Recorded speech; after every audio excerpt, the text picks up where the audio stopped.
Hello ಪ್ರಿಯ ವೀಕ್ಷಕರೇ, welcome to my channel.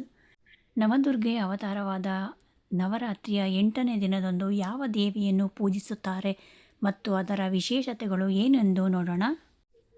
ನವದುರ್ಗೆಯ 8ನೆಯ ಅವತಾರ 8 ವಯಸ್ಸಿನ ಮಹಾದೇವಿ ಮಹಾಗೌರಿ.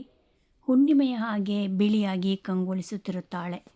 ಮಂಗಳಗೌರಿ ಧರಿಸುವ ವಸ್ತ್ರ ಆಭರಣಗಳು ಶ್ವೇತಕಾಂತಿಯಿಂದ ಶೋಭಾಯಮಯವಾಗಿರುತ್ತದೆ. ಚತುರ್ಭುಜಗಳು, ವೃಷಭ ವಾಹನಗಳು, ಬಲಗೈಯಲ್ಲಿ ಅಭಯ ಮುದ್ರೆ, ಮತ್ತೊಂದು ಕೈಯಲ್ಲಿ ತ್ರಿಶೂಲ, ಇನ್ನೊಂದು ಕೈಯಲ್ಲಿ ಡಮರುಗ, ಇನ್ನೊಂದು ಕೈಯಲ್ಲಿ ವರಮುದ್ರೆಯನ್ನು ನೀಡುತ್ತಾ ದರ್ಶನ ಪ್ರಶಾಂತವಾಗಿರುತ್ತದೆ. ಈಕೆ ಪಾರ್ವತಿ ರೂಪದಲ್ಲಿ ಶಿವನನ್ನು ಪತಿಯಾಗಿ ಪಡೆಯಲು ಮಾಡಿದ ಕಠೋರ ತಪಸ್ಸು ಅಮೋಘವಾದದ್ದು.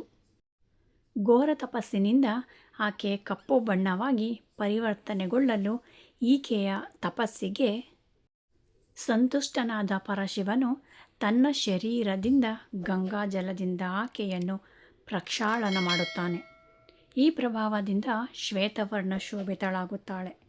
ಈಕೆ ಮಹಾಶಕ್ತಿವಂತೆ, ಸರ್ವಾದ್ರಿಕ, ಕಲ್ಯಾಣಕಾರಿ, ಮಂಗಳಪ್ರದಾಯಿನಿ.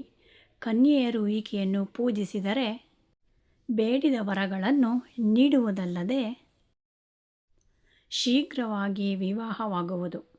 ಮಹಾಗೌರಿಯನ್ನು ಪೂಜಿಸುವುದರಿಂದ ಮನೋಬಯಕೆಗಳು ಈಡೇರುತ್ತವೆ. ಪೂರ್ವ ಪಾಪಗಳೆಲ್ಲ ತೊಲಗಿ ಪುನೀತರಾಗುತ್ತಾರೆ.